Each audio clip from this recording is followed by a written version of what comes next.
Sí, Lorenzo conoce a bastante gente, ¿no? Y en este caso nos llamó la atención este crimen real y sí que hablamos con la persona que estuvo, una de las personas que estuvo investigándolo, ¿no? Pero me gustaría señalar que lo que hacemos en la novela no es la recreación del crimen real, o sea, no es un true crime. Nos inspiramos en un crimen real como anclaje a la realidad, es decir, hubo dobles homicidios durante la pandemia, en la primera ola, durante el estado de alarma. Esto sucedió, nos llamó la atención en concreto por una serie de circunstancias sobre lo que había pasado ahí. Parecía un robo, pero finalmente la investigación demostró que había sido otra cosa, ¿no? Y que había otros motivos ahí. Y sí que, bueno, contactamos con las personas que llevaron la investigación y nos dieron su opinión, ¿no? Les hicimos algunas preguntas, sobre todo a nivel humano, porque siempre llama mucho la atención los sucesos, lo que ocurre, qué ha pasado ahí, los detalles macabros del crimen, ¿no? Pero a nivel humano hacerse la pregunta de por qué ha sucedido ese crimen, ¿no? Porque una persona es capaz de matar a dos personas a la vez, ¿no? En un mismo acto, con una violencia tan extrema como la que sucedió en ese momento, con una escopeta de caza, con 2 tiros, asegurándose de que los iba a matar, ¿no? ¿Qué motivos puede haber ahí, ¿no? Y a nivel humano es quizá donde te aporta más información, ¿no? En mi caso tiene varios acontecimientos personales la escritura de la novela, y uno de ellos fue que el 14 de marzo de 2020 me murió mi madre, me llamó mi hermana y me lo dijo justo ese mismo día. El presidente anunciaba el estado de alarma por la tarde, y la experiencia personal que tuve yo fue la dificultad de vivir un duelo durante este estado de alarma y durante esta primera ola donde nos desbordaron mucho las muertes, ¿no?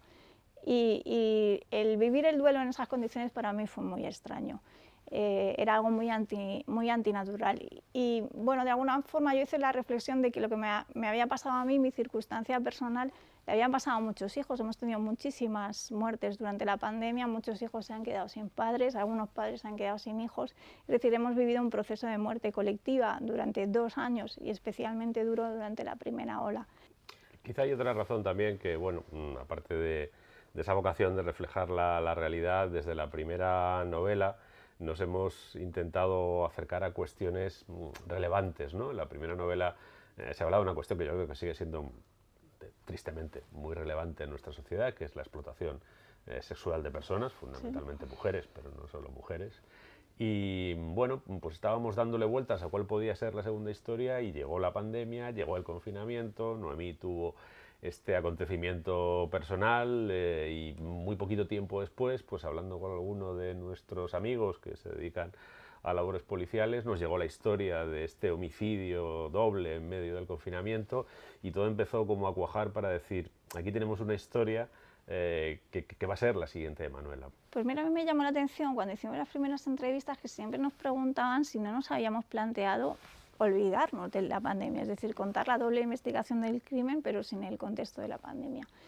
Y me llamó la atención, ¿no? Nosotros dábamos nuestras razones de por qué creíamos que la pandemia tenía que estar presente y no podíamos olvidarnos de ella, pero a la vez también nos decían que al verlo en el papel se habían emocionado mucho.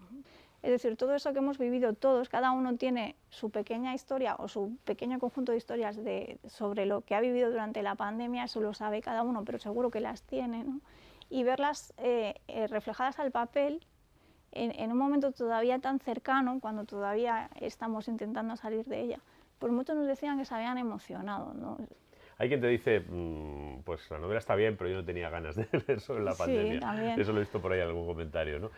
Pero también yo creo que en muchos lectores se produce ese efecto que decía Noemí, que tiene que ver con algo que creo que también es consustancial a la literatura y a cualquier forma de representación artística, ¿no? Hay muy poquito, ¿eh? Yo una cosa que diría es que quizá hay algo que te puedes preguntar al revés, ¿no? Cuando nos preguntaban ¿y por qué no la evitasteis?, ¿no?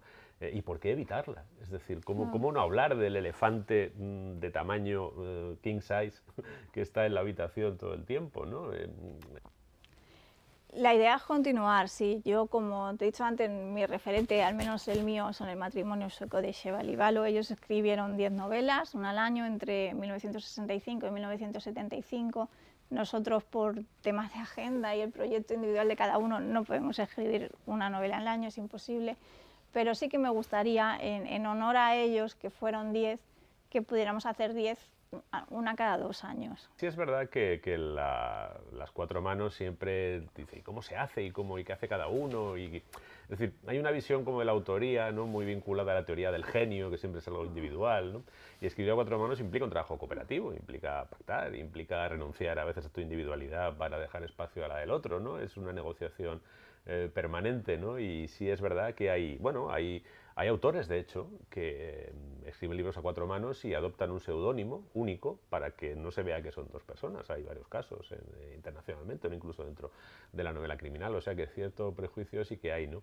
Pero bueno, yo no sé si tengo tan claro que serán 10, me gustaría que lo fueran, pero como en otra vida, cuando me gustaba el fútbol, fui del Atleti, pues iría un poco como Simeone, ¿no? Libro a libro, y el siguiente sí que lo tenemos ya bastante claro, bastante visto, ¿no? Digamos que desde que terminamos han llamado a nuestra puerta unas historias que van siempre en la misma dirección, que tienen cariz criminal, que suceden en la realidad y que creo que nos pueden dar el argumento